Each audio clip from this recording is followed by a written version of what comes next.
Hi everyone, welcome back to the lab. It's Doug here again, of course, and today we'll be dehydrating sodium acetate.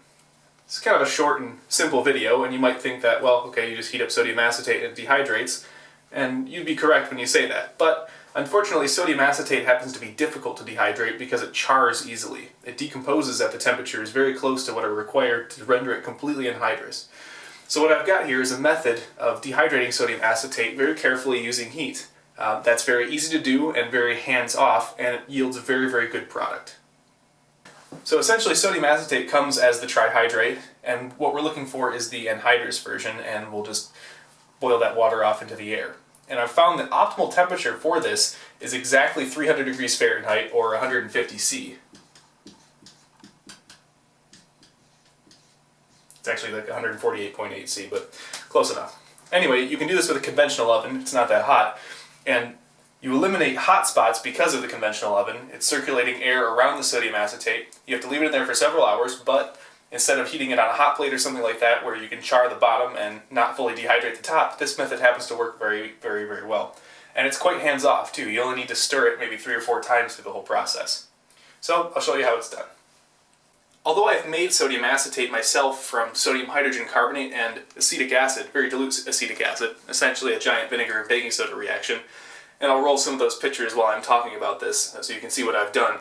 It's kind of a pain, and also you get a lot of caramelization of the sugars that are naturally in the vinegar, and so the product isn't nearly as pure, and it's hard to dehydrate it without charring and decomposing a little bit, and it stinks. So while I've tried this and done it, I don't really feel like it's worth a video.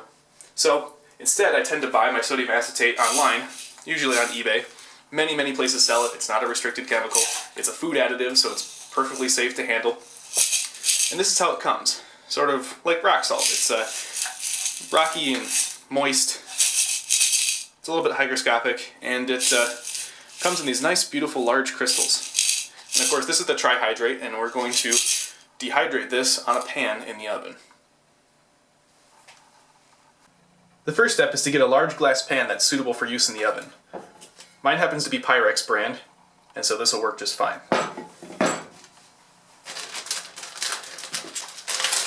You'll then need to spread the sodium acetate out on the pan in an even layer, no more than 10 millimeters thick. I'm using the sodium acetate from my bulk bag because my jar sodium acetate is already nice and sealed up, and I try to get things out of Ziploc bags, but when you buy it on eBay, it typically comes in vacuum bags or Ziplocs.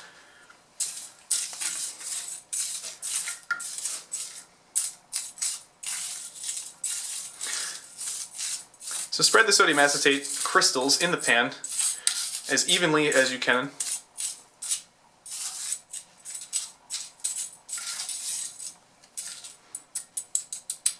That should about do it. There we go. No more than 10 millimeters thick. In fact, this is probably averaging around 5, just for efficiency's sake.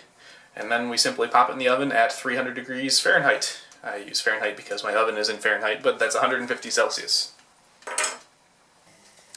So here are the pans of sodium acetate in the oven. I only showed you spreading out one of the pans, but I'm using every available pan I have in the laboratory to dry out the sodium acetate because I'm using it in a number of upcoming videos.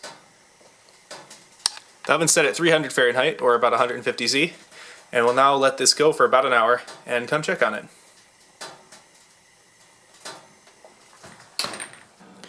The sodium acetate's been in the oven for about an hour now, so we'll check up on it.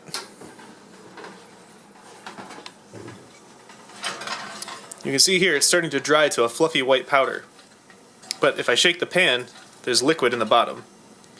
We have to dry it until all the liquid's gone, and then we can stir it up to increase its surface area to complete the drying. So it looks like this might need about another hour.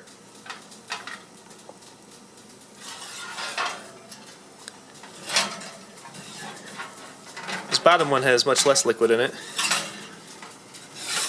And this one you can see is pretty much dry. Liquid in that one. Since this one is dry, I can start breaking it up with a spoon.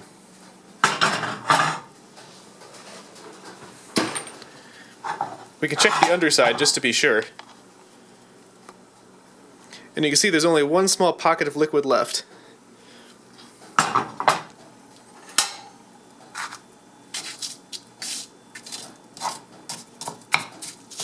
And the rest has turned to a nice dry powder.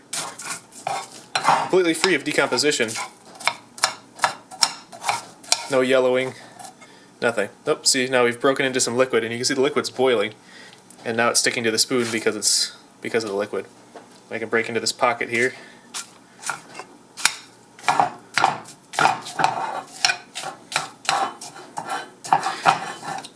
So, all of these are going to need about another hour.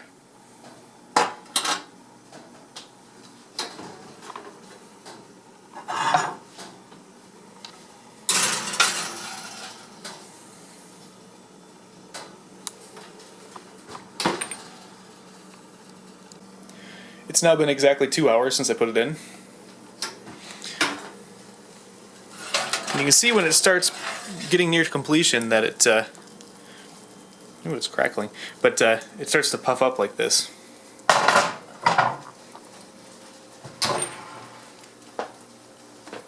So we can now start breaking it up with a spoon since the liquid's basically gone. It's okay if a little bit of liquid is left. You can see there's a little bit in there, but stirring it around, this side is pretty much dry. It's just the middle that's got some liquid in it.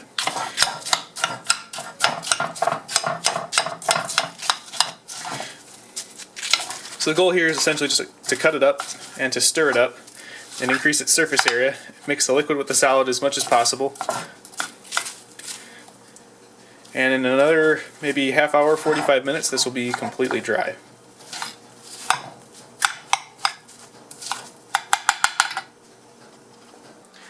Here are the contents of another pan. Remember to crush the lumps because they contain the watery spots.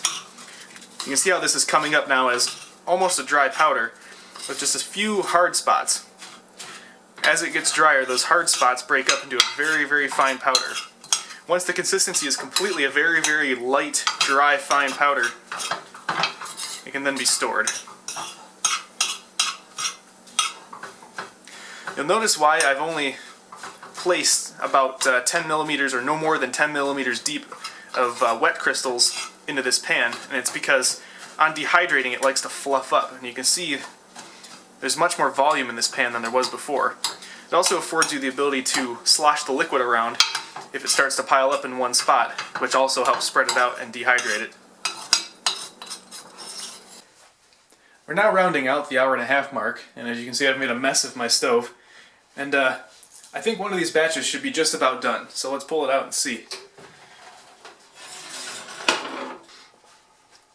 As you can see, the powder is now completely free-flowing. It's very, very dusty, in fact, and it's getting everywhere. And all of the lumps just simply fall apart with a little bit of stirring. Very, very light pressure, and the lumps just completely disappear. There's a couple of hard spots here, but that means those pieces aren't quite yet dehydrated. So maybe 5 or 10 more minutes for this one.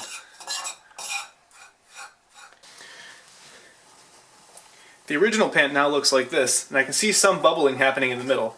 Meaning there's a little bit of water still left right here. And you can see it's a little moist straight down the middle. But a quick scrape reveals that most of it is quite dry. And with a little spreading out, this should be done within the hour.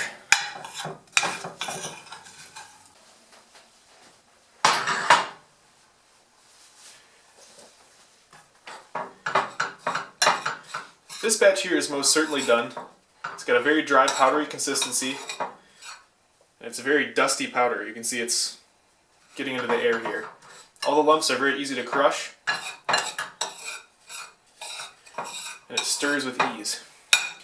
So the easiest way to get this into the jar, and of course you should put this in the jar immediately or as soon as you can while it's still hot, otherwise it will start soaking up water from the air to reform the trihydrate, of course. So the easiest way to get this into a jar is to pour it on a piece of paper and then use the paper to get it into the jar. And I'll demonstrate that. I'm probably going to need a bigger jar for all of this stuff, but I'll show you this one.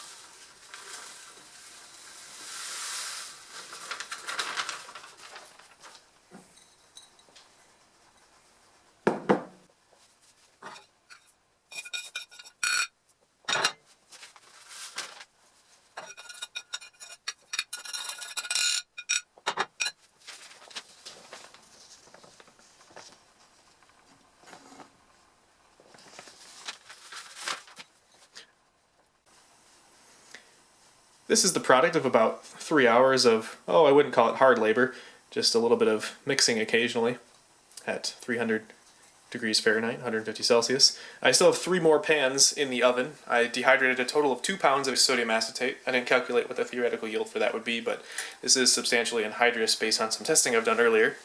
I also checked it for decomposition to make sure that this wasn't decomposing into sodium carbonate, which it could with the loss of water.